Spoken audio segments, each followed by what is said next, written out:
He was just a broke single dad in row 17 until the plane fell and the CEO called his name. "You ever wonder what silence sounds like at 30,000 feet?" Jack asked quietly, adjusting the tiny oxygen monitor clipped to his daughter's wrist. Emily didn't look up. She was too busy drawing hearts on the foggy airplane window with her finger. "I think it sounds like this," she whispered, tracing one final swirl before leaning her head on his shoulder. Jack didn't reply.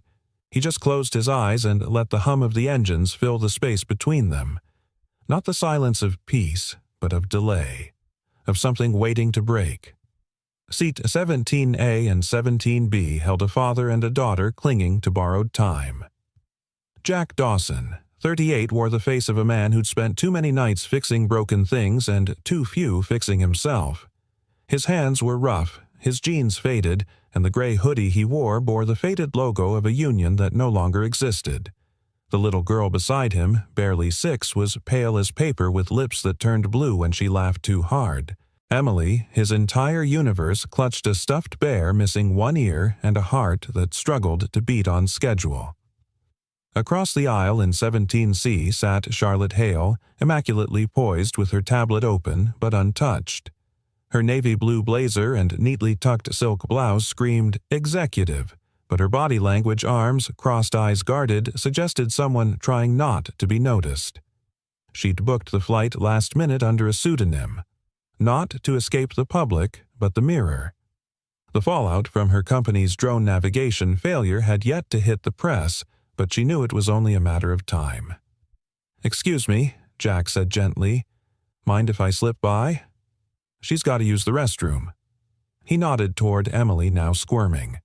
Charlotte pulled her legs back in silence, offering no expression. Her eyes barely met his before drifting back to the untouched screen. Emily looked up at her. "Thank you, lady." Charlotte's lip curled almost imperceptibly. "You're welcome, little one." The aisle was tight, and Jack awkwardly maneuvered around the cart wedged beside row 16. A flight attendant gave him a look that said she'd seen 100 Jacks today, tired men with tired clothes and tired stories. He gave her a nod anyway. Jack nodded at everyone, even when no one nodded back. Back in his seat, Emily nestled into his side, her tiny hand squeezing his forearm. "Daddy," she whispered, "do you think my heart will ever beat like other kids?"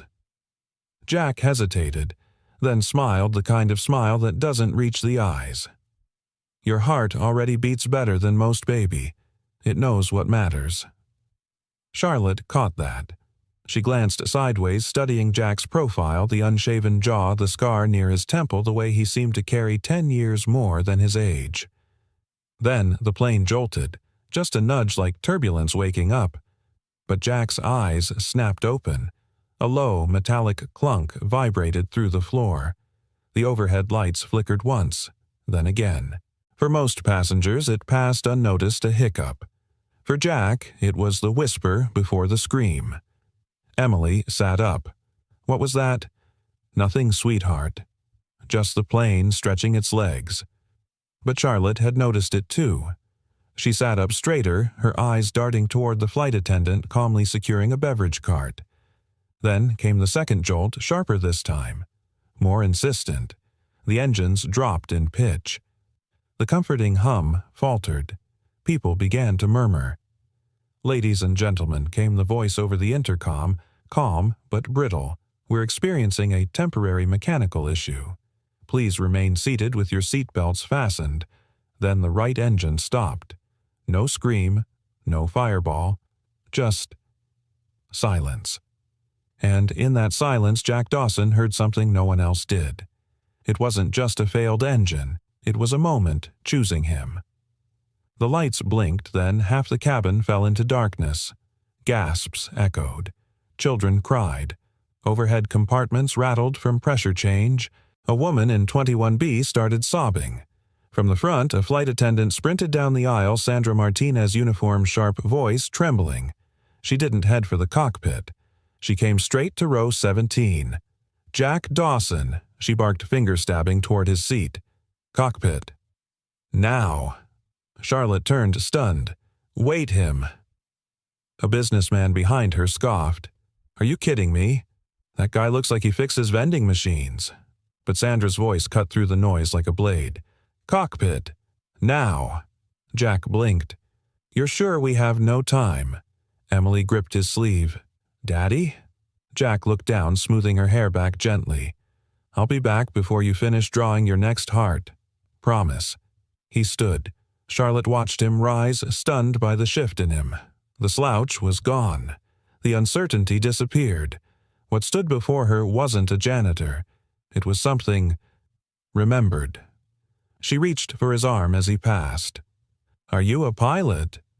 Jack paused, met her eyes. "No," he said. "I was one." And then he walked down the flickering aisle toward a cockpit gripped by chaos, leaving behind the girl who trusted him blindly, and the woman who had no idea she was about to trust him too. The cockpit door was ajar, swinging slightly with each turbulent tremor. Jack stepped in and immediately understood why they'd called him. The captain, Rodriguez, was slumped over the yoke, his breathing shallow eyes glazed, fighting for oxygen. The first officer lay unconscious in his seat, his oxygen mask dangling uselessly at his neck. The backup systems had failed. No power, no pressure, just blinking warnings and the cold whisper of altitude loss. Jack didn't hesitate. He moved like someone whose muscles remembered what the soul tried to forget. First, stabilize. He took the captain's shoulder, eased him back, then reached over the console to deactivate the autopilot override, fighting against manual control. The plane jerked slightly, then glided smoother, unstable, but no longer in freefall. "Who are you?" the flight attendant, Sandra asked from behind her voice, both demanding and desperate. Jack didn't look up. His fingers were dancing across switches, assessing damage, rebooting what he could. "Former Air National Guard," he said. "C-130 instructor. Flew emergency night ops out of Kandahar. Left the sky 10 years ago." Sandra stared at him like he just told her he could breathe underwater. "Can you fly this?" she asked. Jack turned, finally meeting her gaze. His voice didn't rise. His expression didn't change. But there was something in his eyes that stilled the air between them. "If I can't, none of us are walking off this plane." Sandra nodded once and backed away. Jack glanced at the co-pilot, still unconscious, and leaned over to secure his seatbelt. Then with a grunt, he slid into the captain's chair. It wasn't home, but it wasn't foreign either. The metal felt familiar under his palms. His eyes scanned the remaining active instruments. Altimeter dropping fast. Airspeed erratic. No power from either engine. Hydraulics were sputtering, but not gone. Trim controls were functional. That was something. He opened the comms and tried the intercom to the cabin. Static. He toggled to external frequency. "Flight 847 to ATC. Do you copy? Mayday, Mayday. Dual engine failure. Crew incapacitated. Currently gliding uncontrolled." Nothing. He checked the frequency again. Still silence. Back in the cabin, Charlotte was still staring at the door Jack had disappeared through. A child whimpered behind her. Someone was praying in Spanish 2 rows back. Is he flying the plane now? The businessman across from her asked, voice half mocking, half horrified. Charlotte didn't answer. She was thinking of the way Jack had looked at Emily like she was the only thing holding his world together. And the way he'd looked at her, Charlotte, not like a CEO, not like a stranger, just like a human being. She hadn't been looked at like that in years. Emily tugged on her sleeve. Is he gonna fix it? Charlotte turned, knelt to her level. The girl's lips were starting to turn pale again. He's gonna do everything he can, Charlotte said softly.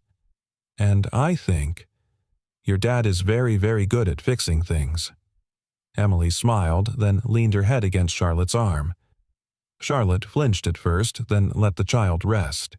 In the cockpit, Jack finally got through. This is Jack Dawson assuming command of Flight 847. Both pilots incapacitated. Aircraft has experienced complete power loss. I am executing a dead stick glide. There was a pause, just static, and then a voice crackled through. Say again. Did you say? Jack Dawson. Jack's eyebrows furrowed. Yes, please hold. Verifying identity. He closed his eyes for a beat. The plane groaned as it lost another 1,000 feet. He could almost hear the seconds scraping past. Then a new voice, calm, clipped, unmistakably military, cut through. This is Commander Sarah Lynn Air National Guard 139th Airlift Wing. Jack Dawson is verified. Give him whatever he asks for. Jack's jaw clenched. Sarah Lynn. He hadn't heard her voice in nearly a decade. Her belief in him hit harder than the emergency itself. Jack, she said, switching to a secure channel. You got this. I remember Kandahar. I remember you. The sky hasn't forgotten who you are. He swallowed hard. I don't need speeches, Sarah. I need vectors. Where's my nearest viable strip? You're 73 nautical miles from Greensboro. Wind east-southeast mild. Clear skies. No power means no second tries. You sure you're ready for this? Jack exhaled slowly. I wasn't ready to lose her, he whispered. Then don't. He toggled back to internal systems. Oxygen was still failing. Cabin pressure holding barely. Manual flap control was available. Jack adjusted the glide path. He remembered what his old instructor once told him: a good pilot flies the plane. A great one flies the people. And right now, 137 people, including one very small, very important heartbeat, were counting on him. In the cabin, Charlotte stared at the window, watching cloud layers pass like breath. She felt Emily shift again, curling closer into her side. Her own breath caught. A man she barely knew had stepped into chaos and become calm.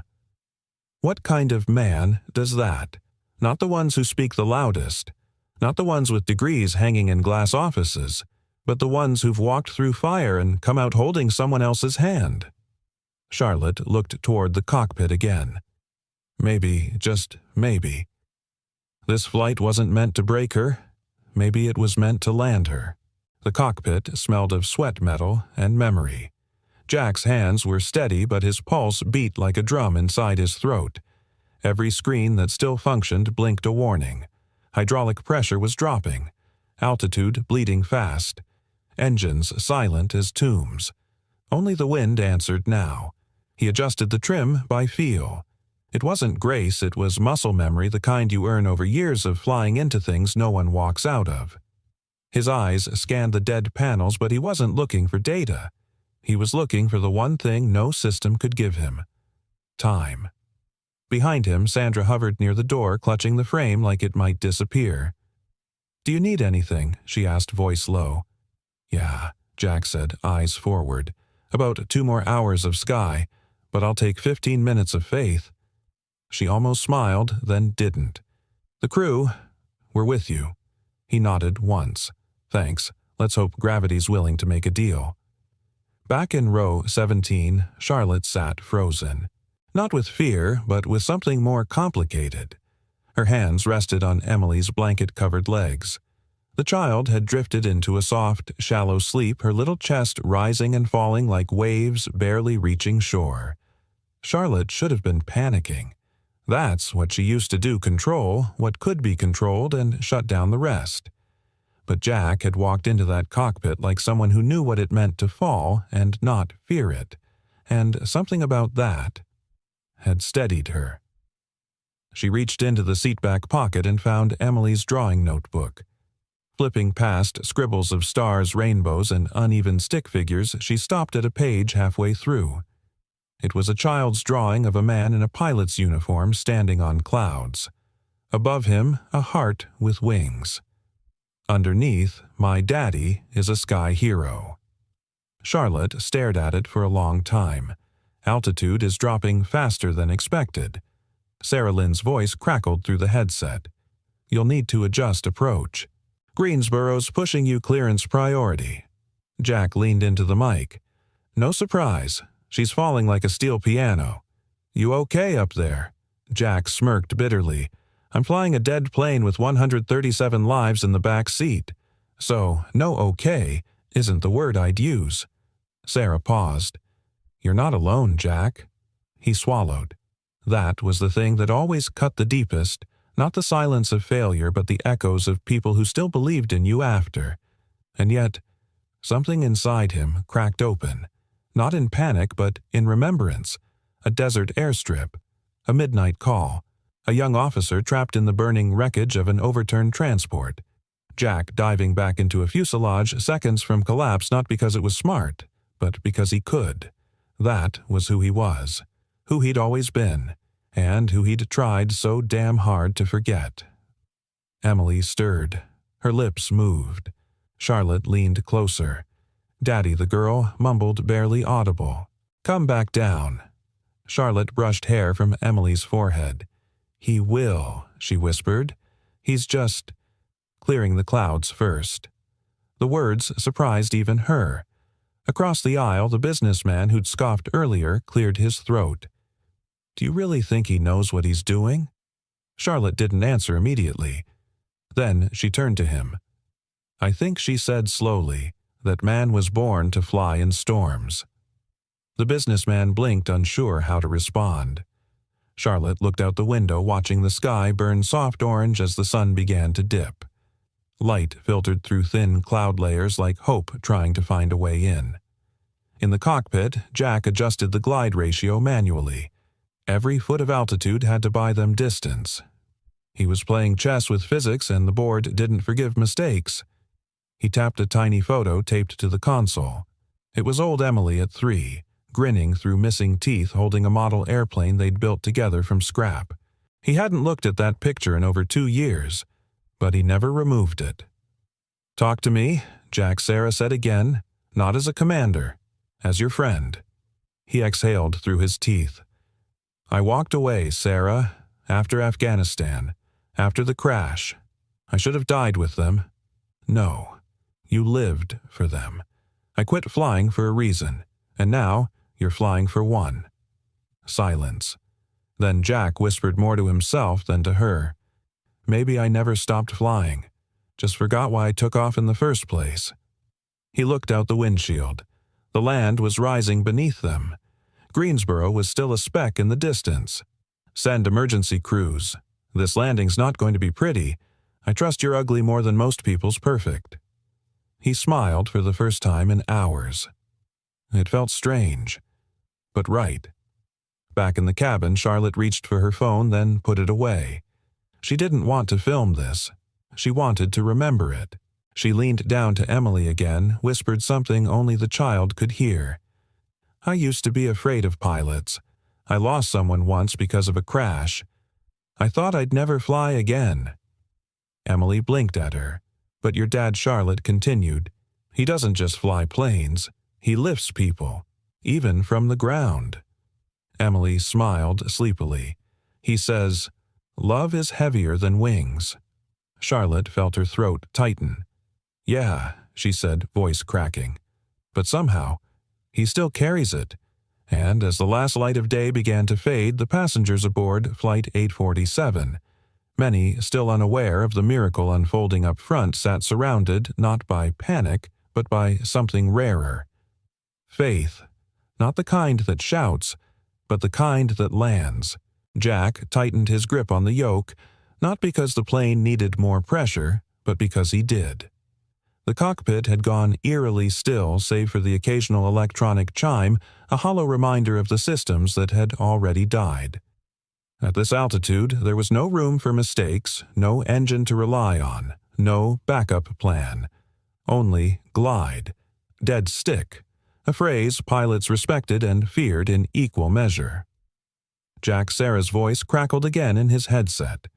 "You're approaching 22,000 feet. At this descent rate, you've got 12 minutes max." "Copy," he said. "That's about 9 more minutes than I need." She paused. Still the same cocky bastard. "No," Jack murmured. "That guy didn't have a daughter." In the cabin, Charlotte sat ramrod straight as the plane gave another subtle dip. Her eyes darted to the overhead bin, then to the ceiling lights that flickered again like candle flames fighting wind. Emily stirred. Her breathing had grown shallower. Charlotte pressed a hand to the little girl's chest. "Hey, you okay?" Emily blinked up at her, her voice like paper tearing. "I feel floaty." Charlotte's heart clenched. "That's normal. Just a little altitude thing. Your dad's getting us down." "Is he scared?" Emily asked. Charlotte looked toward the front of the plane. The cockpit door was still shut. Then she leaned in close, brushing a hand through Emily's hair. "No," she whispered. "Your dad's not scared of falling. He's scared of not bringing you home." Jack adjusted flap settings manually, judging the airspeed by instinct now. Every part of his body was working, legs on rudder, left hand on trim, right hand adjusting elevator pitch. His shirt clung to him, soaked through. The captain's seat felt like fire and steel. His lips moved silently as he did the math in his head. At this weight, wind out of the east, drag coefficient minus power curve, you're doing what most of us only train for in Sims. Sarah said softer now. "You know that, right?" "Don't say that." "Why not?" "Because if I start thinking about what this is, I'll stop feeling what it has to be." He wiped sweat from his brow with the back of his arm. "This isn't a movie, Sarah," he said quietly. "It's not some redemptive arc. There's no soundtrack swelling behind me. It's just me and gravity, and a kid who needs to wake up tomorrow." In the back, a child began to cry. The businessman in 18D stood abruptly. "We're crashing, aren't we?" Sandra intercepted him fast. "Sir, sit down. I demand to speak to the pilot. He's flying the plane, not taking lunch orders," Sandra snapped. "So, unless you've logged more flight hours than gravity, stay in your seat and keep breathing." He sat, stunned. Charlotte looked over at her. The flight attendant gave her a nod. Charlotte returned it. Something unspoken passed between them, acknowledgement, respect, maybe even the beginning of something that would outlast the storm they were in. In the cockpit, Jack pulled the microphone back. "Greensboro Tower. This is Flight 847. Current altitude 16,000 and descending. Dead stick approach. Requesting full emergency clearance," a young-sounding controller replied. "Flight 847. You are clear for runway 22. Winds calm. Fire and rescue are on standby. You have absolute priority." Jack nodded to no one. He was used to being last. It was unsettling being first. He toggled the intercom, his voice breaking through the cabin. "Ladies and gentlemen," he said, "this is Jack Dawson. Let's just say I'm your best shot at seeing the ground again." There was a ripple of nervous laughter. "I'm guiding us into Greensboro. We've lost both engines. We're flying on lift, not luck. I need you to trust gravity and trust me. We've got one shot." He paused. "And for those of you praying, keep doing it. I'm flying, but I don't mind sharing the load." The intercom clicked off. In the silence that followed, something shifted in the air. Not panic, not surrender. Something closer to unity. A man in 22B reached for his wife's hand. A teenage girl in 19A removed her earbuds. A young mother pressed her forehead to her sleeping child's. And Charlotte, holding Emily's hand tight, whispered, "He's not flying us down. He's lifting us home." Jack took a deep breath. This wasn't a cockpit anymore. It was a confession booth. And all he had to offer was repentance written in altitude and airspeed. 10,000 feet, no thrust, no second chances, no applause waiting at the gate. Just a father remembering who he used to be, and who he had to be again. Greensboro Tower, Flight 847 on final. His voice was calm, almost quiet. Sarah's voice returned in his ear this time, barely above a whisper. "Bring them in, Jack." He looked toward the dimming horizon. "Roger that." And the plane descended on purpose, by will, not by fear, not by failure, but by the hands of a man who refused to fall when someone needed him to fly. Flight 847, say again, we're not reading your transponder ID. Who is currently in command of the aircraft? Jack's jaw clenched as he fought both the glide slope and the rising tension in his headset. He was just shy of 9,000 feet and closing fast on what needed to be a perfect line toward Greensboro. But the controller's voice, young tentative, was slowing down what couldn't afford delay. "This is Jack Dawson, civilian, former Air National Guard, C-130 instructor, 139th Wing. Both crew members are incapacitated. I have manual control. We're in dead stick descent. Requesting immediate clearance to land." There was a pause. Then came the words that felt like ice water in his spine. "Sir, we're unable to verify your credentials. We can't officially grant clearance without validated command authority. Please hold for supervisory confirmation." Hold, hold. Jack looked at the altimeter again. Greensboro's lights were just now cresting the horizon, a fragile thread of gold in a sea of darkness. "We don't have the luxury to hold," he snapped. "I'm flying 137 souls in a metal coffin. You don't need a badge, just look at the damn radar. We are coming in. I understand, sir, but FAA policy doesn't land planes. People do." Silence. He could feel it all unraveling. Not just the descent, but the thread he was barely holding inside himself. In the cabin, Charlotte heard the faint click of the intercom being turned off. She turned to Sandra, the flight attendant who had just returned from the galley. Why did he stop talking? Sandra shook her head. Probably switching channels. Coordination. He's got a lot to juggle.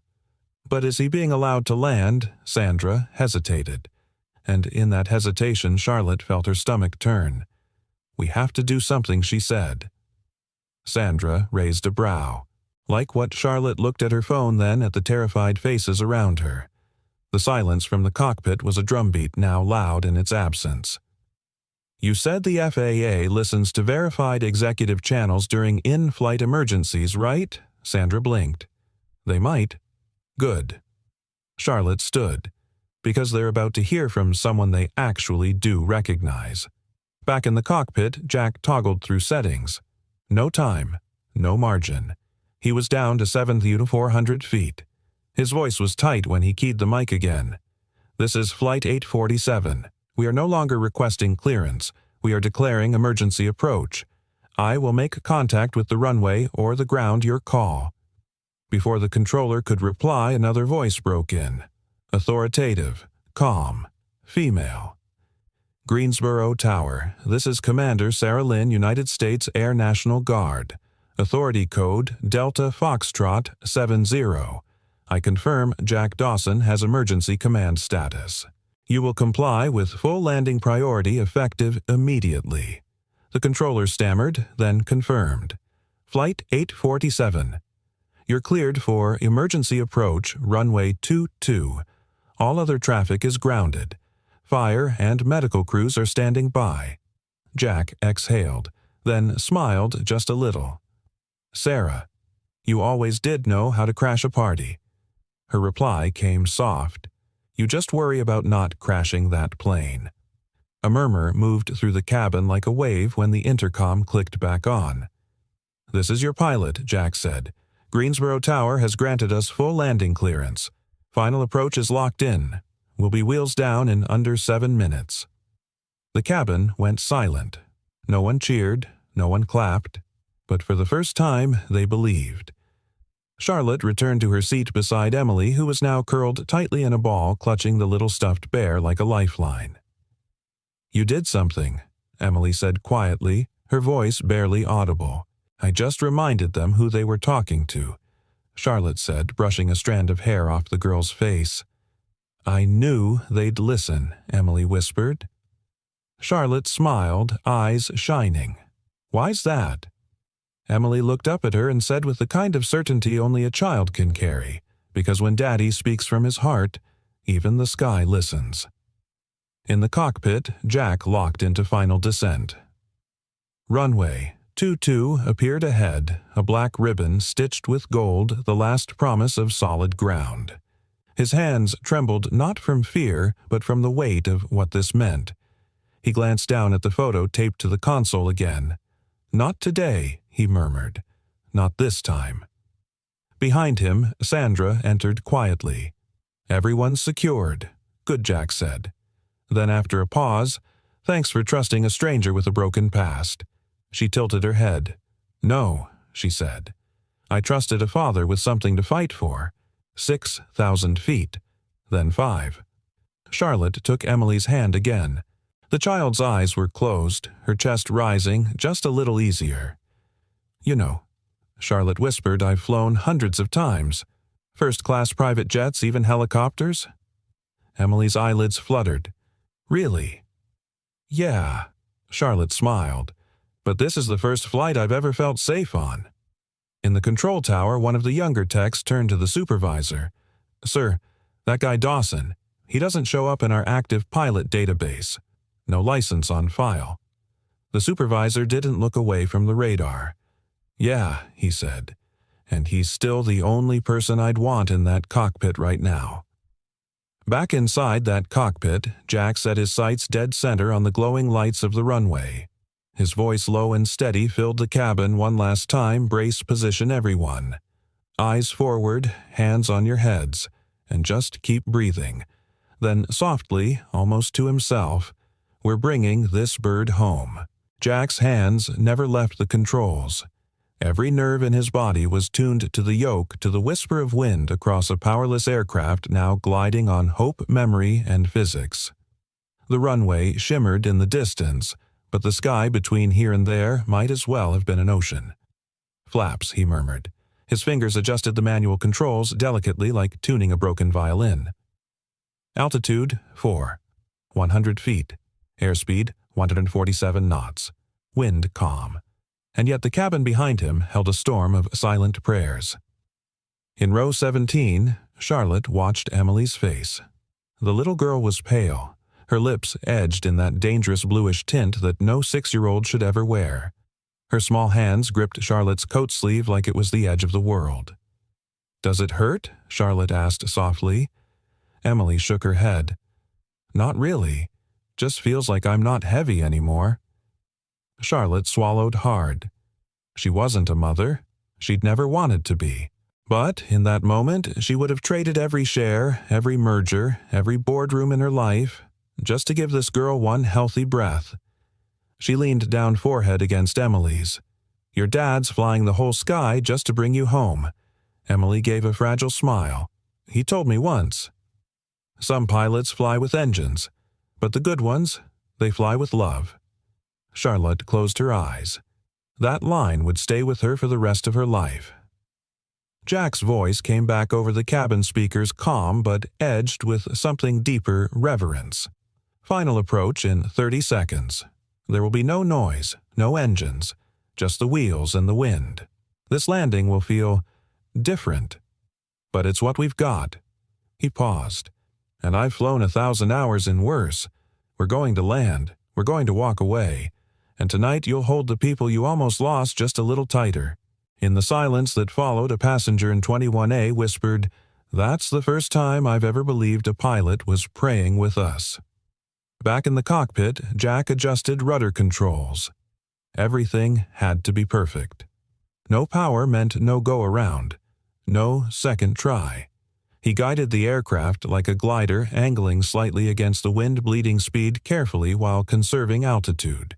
He could feel the weight of the plane, the lives inside it, pulling down, but he didn't fight it.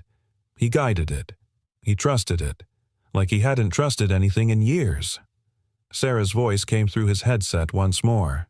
"Jack, how's it looking?" "Like I'm landing a flying brick in a church parking lot," he said. "Copy that. We've got eyes on you. Fire teams are ready. Everyone's holding their breath." Jack exhaled. "Tell him to keep holding. We're not there yet."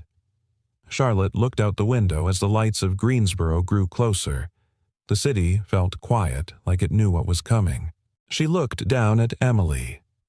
"Do you hear that?" Emily blinked. "What, exactly?" Charlotte whispered. "It's the sound of your dad, catching the sky." Altitude 800 feet. The runway's threshold was now within striking distance.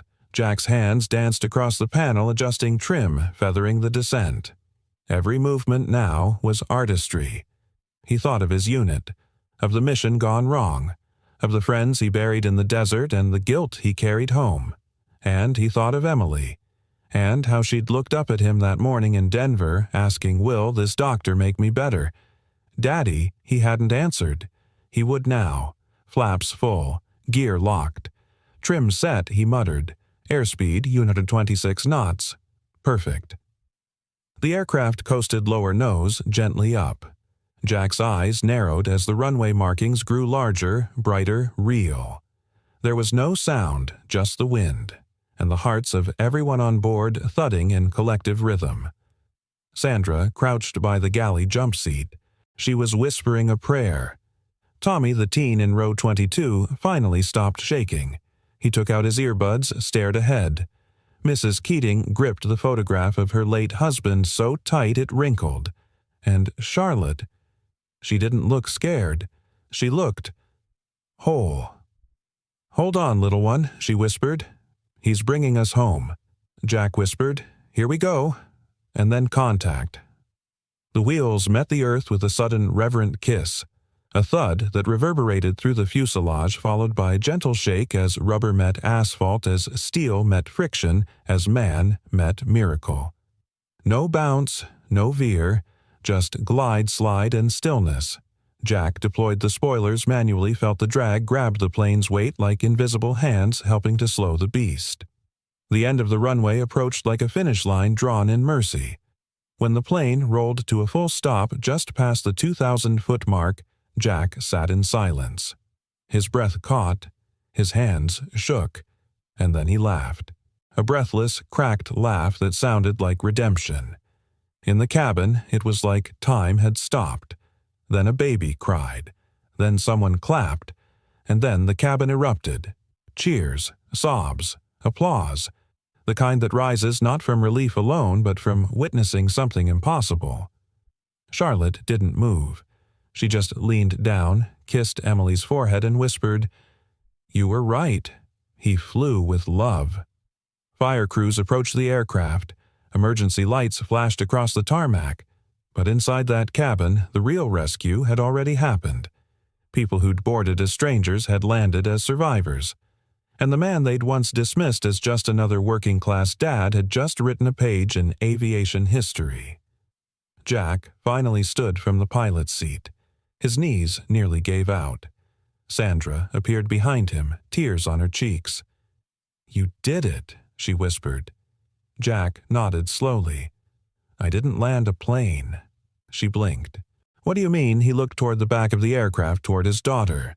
"I landed her future." And then, slowly, humbly, he opened the cockpit door and stepped back into a world that would never again underestimate the quiet man in row 17. Jack stood in the cockpit doorway, breathing in the cabin like it was the first lungful of air after drowning. He didn't speak. He didn't need to. The silence said it all. The passengers stared, stunned, not at a uniforms, not at a medal-wearing hero, but at a man in a faded gray hoodie and work boots. A man with calloused hands, tired eyes, and shoulders that had just carried them all back to earth. Emily's voice broke through the stillness. Daddy Jack's gaze snapped to her. She was on her feet now, still weak, clinging to Charlotte's hand. Her face pale, but her eyes shining eyes that had never stopped believing. Jack walked down the aisle. He didn't rush. Every step felt like returning from a war only he knew he'd been fighting. When he reached her, Emily threw her arms around his waist, burying her face in his stomach. "You did it," she whispered. He knelt to her level, pulling her into his chest, holding her as if letting go might undo the miracle. "I promised you didn't. He murmured into her hair. "I said we'd make it." "You always say that," Emily said softly, "but this time, you flew without wings." Charlotte stepped back, giving them space, but her eyes never left Jack. When he finally looked up, their gazes locked, and in that look something unspoken passed between them. Not gratitude, not admiration, recognition. Outside, the emergency crews surrounded the aircraft like a second heartbeat, but no one came rushing in. Instead, the cockpit door was opened gently. The stairway was rolled up quietly, and when Jack stepped out carrying his daughter in his arms, no questions were shouted. No cameras shoved in his face, just silence. and nods. From firefighters, from air traffic controllers, from paramedics who had seen chaos but rarely witnessed grace. Sandra followed him out, her voice barely above a whisper. "They've asked to speak to the pilot." Jack glanced at the officials waiting beyond the emergency line, then at Emily still holding onto his shirt. "Tell them he said he's holding something more important right now." Inside the terminal, passengers were ushered to waiting rooms and triage areas. No injuries, just rattled nerves and overwhelmed hearts. Charlotte stood near the window watching Jack sit with Emily on a bench near baggage claim. His hand brushed her hair back while she sipped apple juice through a straw. A little girl's moment shared with a father the world now called a hero. But he didn't look like a hero. He looked like a man trying to breathe again. One of the federal agents approached Charlotte with a clipboard. "Ms. Hale." She raised a brow. He cleared his throat. "We're aware of your involvement, specifically your call to the FAA and your identification of the pilot. We'd like a statement." Charlotte looked past him toward Jack. Then she looked the agent square in the eye. "Here's my statement," she said. "He didn't land that plane for the headlines. He did it for the little girl he held in his arms. And if you're smart, you'll let him go home without asking him to explain what the sky already knows." The agent hesitated, then slowly lowered the clipboard. Later that evening, as the crowd thinned and the media hunted headlines elsewhere, Jack stepped outside into the cool North Carolina night. The air tasted like freedom. Charlotte joined him, arms crossed against the wind. "She asleep?" she asked. Jack nodded. "Out cold. Oxygen crash, probably. But the docs said she's stable." "That's good," Charlotte said. Then after a pause, "You know, I've been on more planes than I can count, sat next to some of the most qualified pilots in the country. But I've never felt safer than I did in seat 17C today." Jack smiled faintly. "I'm not even licensed anymore." Charlotte chuckled. "Funny. Didn't seem to matter when the sky gave you the mic." He looked at her then. Really looked, and she looked back not at the uniform he didn't wear, not at the rank he didn't hold, but at the man he had become in the space between takeoff and touchdown. "You know what scared me most in that cockpit?" Jack said, voice low. Charlotte shook her head. "It wasn't the altitude, or the silence, or even the thought of dying," he said. "It was the idea that maybe I'd forgotten how to fly when someone needed me most." She stepped closer. "But that's the thing about Grace, Jack. It doesn't ask you to be perfect. It just asks you to show up." He exhaled slowly, looking up at the sky. Funny how it took falling to remember how to fly. Charlotte smiled. "Or maybe you never forgot. You just needed a reason worth landing for." Their eyes met again. Something warm passed between them. Not the spark of attraction, the ember of understanding, of two people who had lost their way in different skies and found each other midair. Inside, Emily stirred in her sleep. Her small fingers curled gently around the photo she always kept in her backpack, the one where her dad held her as a baby standing near a C-130, sun in his eyes. She didn't know the world had just discovered him. She only knew what she always had, that her daddy could fly even when the sky said no. And outside, beneath the hum of runway lights, Jack Dawson and Charlotte Hale stood side by side, not as pilot and passenger, not as survivor and witness, but as two people grounded by fate and beginning to wonder what might happen if they took off again. Together. The morning after the landing, headlines exploded. Unidentified civilian lands passenger jet after full system failure. Single father saves 137 lives in miracle glide. Flight 847's mystery pilot walked off the runway holding his daughter. But Jack Dawson never saw the headlines. He wasn't scrolling Twitter or answering emails. He wasn't sitting across from a late-night host or trending on any network. He was kneeling on the floor of a quiet hospital room, lacing his daughter's shoes. "Too tight?" he asked, adjusting the left strap. Emily shook her head. "Just right." "You sure?" She looked up at him with a grin. Daddy? I just watched you land a plane with no engines. I think you can handle Velcro.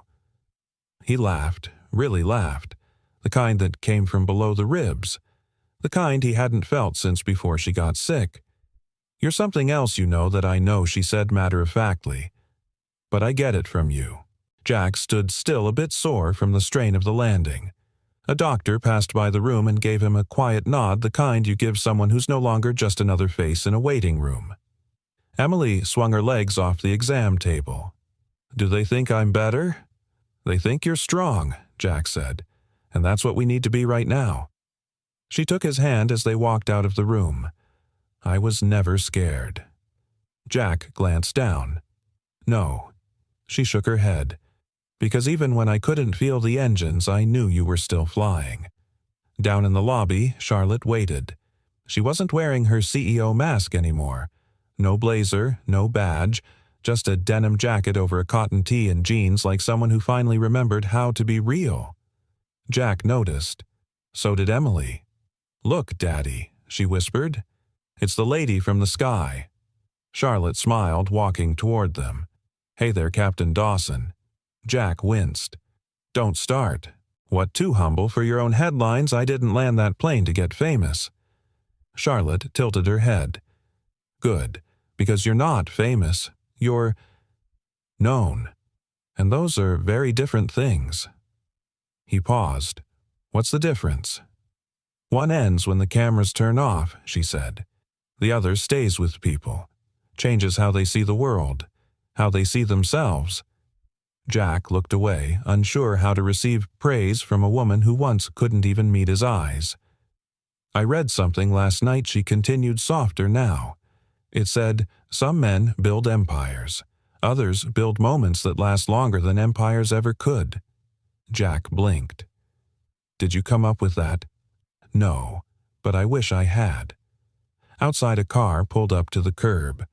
Jack's old mechanic friend Luis waved from behind the wheel, grinning like he'd just seen Elvis.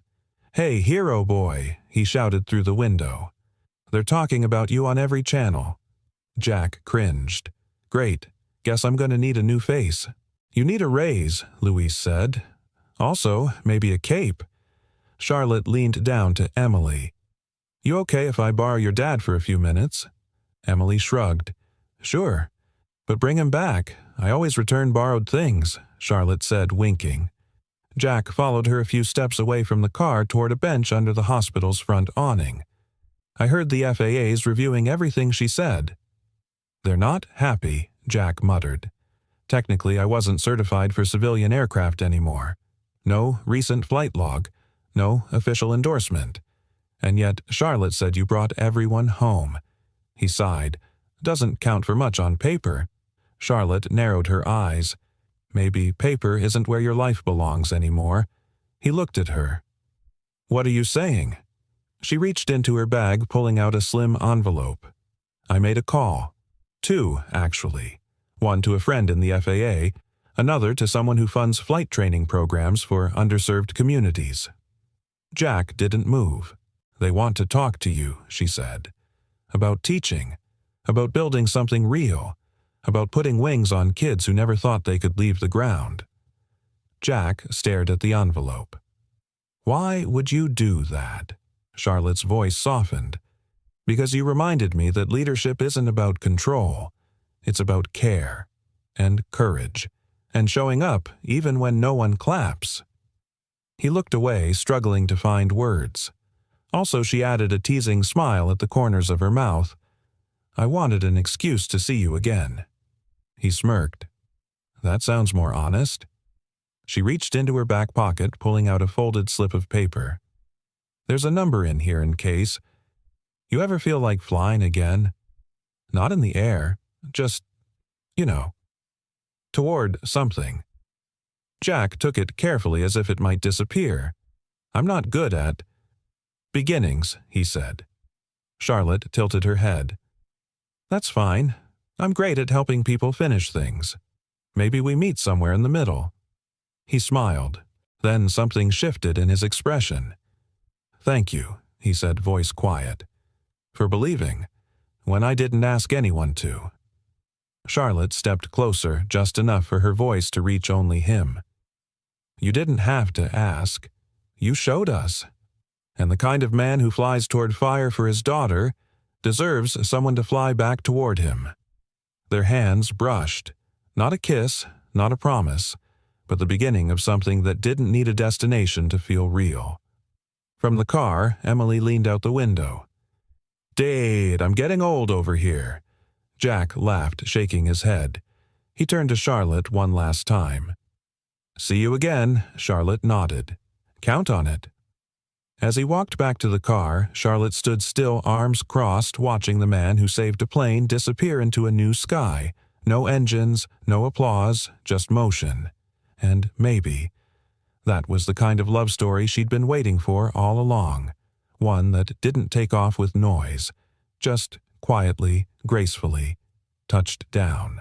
The footage played on a loop across every major network security camera clips passenger cell phone videos, shaky zooms of Flight 847 as it touched down with no engines, no thrust, no sound. Just a smooth, impossible landing that seemed to defy physics. And there, at the center of it all, was a single image the media couldn't stop using. A man in worn work boots and a gray hoodie stepping off the aircraft with a child in his arms. No medals, no press conference, no need for applause, just presence. Jack watched it all from the cracked screen of a television in Luis's garage. He stood beside a rusted Mustang with its hood up, wiping his hands on a rag like it was any other Tuesday. Luis leaned on the counter behind him. "That's the 5th time this hour. They're obsessed." Jack didn't answer. Luis clicked the remote off. "You know, I used to think being invisible was your superpower," he said. "But I was wrong." Jack glanced over. "Your real power," Luis added. "You show up when no one else does." Jack shrugged. "That's just what dads do." Luis grinned. "Nah, plenty of dads leave. You landed a plane." Meanwhile, across town, Charlotte was having a different kind of morning. Her office glass steel and silence felt colder now. The polished awards on her shelf seemed to stare back at her, hollow and proud. She stood by the window, coffee cooling in her hands, watching the city breathe beneath her. A knock at the door. Her assistant peeked in. "There's another request. CNN this time. They want an exclusive on what happened. You and Jack together." Charlotte turned. "Tell them no." The assistant blinked. Again, Charlotte nodded. "Tell them he didn't save lives for ratings." "And neither did I." The assistant hesitated. "They also sent these." She handed Charlotte a manila envelope. Inside were a dozen still screenshots from the plane, from the terminal, from airport security cameras. In every single one, Charlotte was looking at Jack. Not in fear, not in admiration, in recognition. She set them down one by one and whispered to herself, "The world saw a pilot. I saw a man." That night, Jack sat with Emily at their tiny kitchen table. The apartment was quiet, just the hum of the fridge and the low rustle of wind against the window. Emily held a crayon in one hand and her notebook in the other. "I drew something," she said. Jack looked up from the dish he was scrubbing. "Yeah," she nodded. "It's you, in the cockpit." He dried his hands and came over. The drawing showed a big plane, bright yellow, with a stick figure in the window. "You gave me a full head of hair," Jack said, smiling. "You had hero hair that day." He laughed. "Hero hair. Is that a thing?" Emily leaned against him. "It is now." Jack pulled her into his side. "You know I didn't do that alone, right?" Emily nodded. The sky helped. Jack looked at her, eyes soft. "You helped?" She grinned. "I know." A week later, an envelope arrived. No return address. The handwriting was precise military block letters. Inside, a single sheet of paper with a seal at the top, Department of the Air Force. Jack opened it slowly. To Mr. Jack Dawson. There are pilots who fly with authorization, and there are those who fly with unshakable purpose. In the rarest cases, both exist in the same man. Consider this letter your reinstatement. Should you choose to return to the sky, the runway is yours, any sky, any day. With respect, Commander Sarah Lynn, 139th Airlift Wing. Jack read it twice, then folded it carefully, placing it in Emily's notebook right next to her drawing. Later that evening, a knock at the door. Jack opened it to find Charlotte standing there, tousling her hair, holding a paper bag, and wearing the same shy smile she'd had at the hospital. "I brought dinner," she said. He stepped aside. "I didn't know we were doing that. I didn't know we were doing this," she replied, walking in. "But I figured if you can land a plane with no power, I can figure out takeout." Jack chuckled. "That's a low bar." Charlotte looked around the apartment, modest, lived-in, full of warmth. Her eyes stopped on the wall above the kitchen sink. There, newly pinned between a calendar and a child's finger painting, was a photo of Flight 847 touching down. "I like what you've done with the place," she said. Jack raised an eyebrow. "Not exactly cover of Architectural Digest." She turned to face him. "No, but it's the first place I've walked into where the walls don't apologize for being real." He paused. "Is that your way of saying you missed me?" Charlotte looked up, her voice soft. "No, that's my way of saying. I came back on purpose." Jack studied her for a beat, then said, "I wasn't sure if I should call." She stepped closer. "Then I'm glad I beat you to it." They sat together at the table, Jack, Charlotte, Emily between them, sharing fries and fried chicken out of brown paper wrappers, laughing over spilled sauce and stories of the sky. It was quiet. No flashbulbs, no cameras, no headlines. Just three people grounded in something deeper than applause. Connection. Maybe even the start of something they didn't have to define. Not yet. Charlotte reached across the table, brushed Emily's bangs from her eyes, and whispered, "You know, your dad didn't just land a plane." Emily looked up. "He landed us all. The envelope wasn't stamped. It didn't come by mail. It was hand-delivered early morning, slid beneath the apartment door like a secret meant only for one set of hands." Jack found it while tying Emily's shoelaces, her lunchbox half-zipped, and cartoon stickers hanging off the edges. "What's that?" she asked. Jack stared at it. Plain white. No return address. Just his name in sharp black ink, Jack Dawson. "Don't know," he murmured. Emily, ever curious, leaned in. "Looks official." He cracked a smile. "You're 6. How do you know what official looks like?" She grinned. "Because it doesn't have glitter." He opened it slowly, the paper inside, thick, textured, formal. He unfolded the single page and began to read. As his eyes moved down the letter, his jaw tightened. His fingers gripped the edge just a little more. And by the time he reached the signature at the bottom, he was no longer standing in their tiny kitchen. He was in a hangar in Missouri 14 years ago, learning how to fly on instinct and guts. He was in a desert windstorm, coaxing a burning C-130 down on manual flaps with 30 paratroopers in the back and his heart in his throat. And he was in that cockpit again, Flight 847, listening to the sky go silent and the future whisper, "Now." The letter read, "Jack, some pilots fly with clearances. Others fly with courage. And a rare few fly with something heavier, conviction. Your actions aboard Flight 847 were not just heroic. They were instructional. We intend to use your approach in future emergency training materials. You redefined what calm under pressure means, what leadership looks like when no one's looking, what a man does when he has nothing to prove but everything to protect. This is not a summons. It's not a contract. It's a door, and it stays open as long as you choose to walk through it. Respectfully, Commander Michael Blaine, Deputy Director of Emergency Aviation Operations." Charlotte arrived that afternoon, not with a business proposal or press packet, but with 2 coffees and a knowing look. "You read it," she said, handing him the drink. Jack nodded. "Yeah." "Are you going back?" He didn't answer at first. He looked toward the window where Emily sat cross-legged on the floor, cutting paper hearts and taping them to the fridge. "She's happy here," Jack said. "Stable. I finally learned how to keep the ground from shifting under her." Charlotte stepped closer, her voice low. You didn't just land a plane, Jack. You showed the world that the sky isn't reserved for the privileged." He looked at her eyes, clouded. "What if I'm only good in emergencies? What if flying is the only place I ever felt like myself, because I didn't have to be anyone else?" She stepped even closer now. "And what if that's not true? What if you were always that man, but no one ever gave you the right seat until it all broke down?" He studied her. Quiet, then smiled just barely. "You've got away with words." You know that Charlotte gave a soft laugh. "I write better speeches for other people than I do for myself." "And what speech would you write for you?" he asked. She hesitated, then shrugged. Probably something like, "Don't let fear dress up as logic. Don't let comfort pretend it's peace."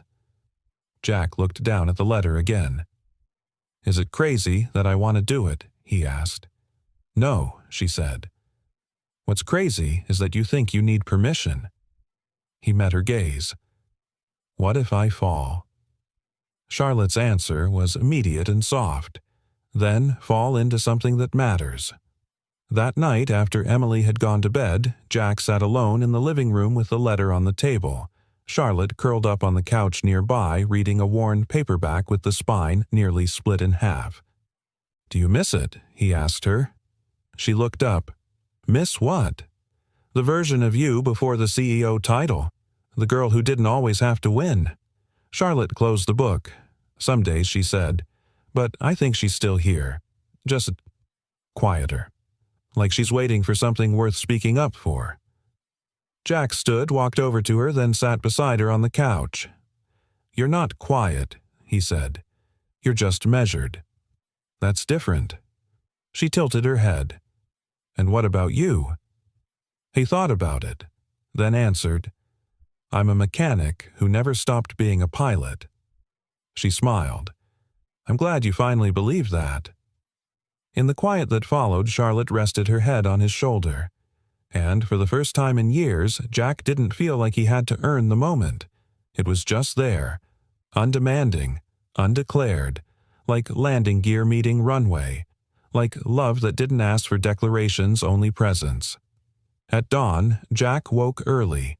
He stood by Emily's bedroom door, watching her sleep. Her breathing was soft, her face peaceful. He remembered every moment that almost took her from him, and every mile of sky that tried and failed. Then he whispered to no one, "You're the reason I fly." He returned to the kitchen, picked up the envelope once more, and tucked it inside the front page of her drawing notebook. Not as a decision, but as a seed. Because some letters don't demand action. They wait, like runways do. And pilots, the real kind, always know when it's time to take off again. 1 year later, the snow returned. But this time it didn't feel like something to brace against. It felt like a memory coming home. The city had changed in subtle ways, more lights in the windows of old buildings, more strangers smiling at each other on subway stairs. And nestled between 2 rows of brick townhouses on a quiet midtown block stood Hearth Village. It wasn't just a shelter anymore. It was a community. A greenhouse bloomed behind the main hall with winter herbs tucked under clear glass. A reading nook beside the fireplace now held stories in 3 languages. There were murals, handwritten signs, mismatched mugs stacked neatly in the cafe, and laughter rising from every corner like steam. And at the heart of it all was a small cottage tucked near the community garden, with cinnamon on the windowsill and boots drying by the door. Inside, warmth wrapped around the walls like a hug.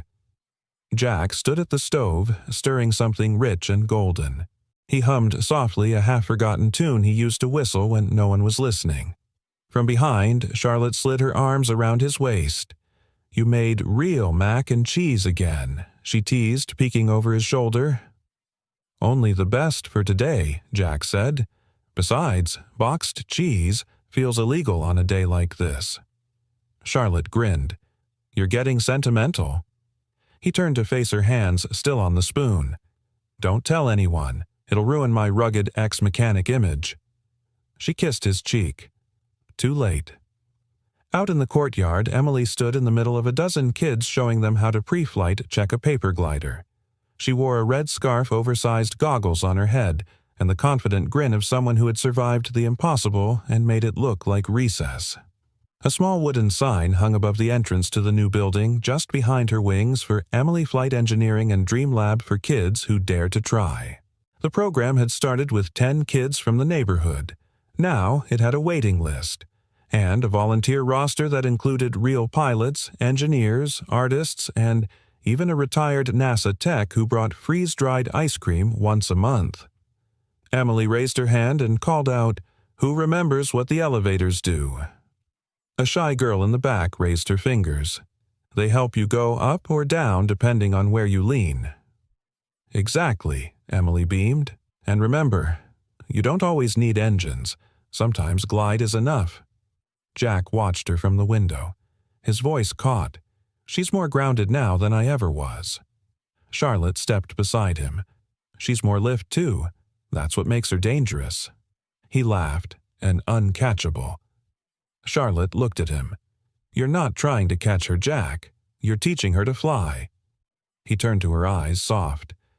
"You know, I used to think saving her was the only thing that mattered, that landing that plane was the peak. But now," Charlotte asked, "now I see that the real miracle wasn't the landing. It's what we did after we touched down." That evening, a small celebration filled the main hall. String lights glowed from the ceiling beams. Plates clinked. Stories flowed, most of them slightly exaggerated.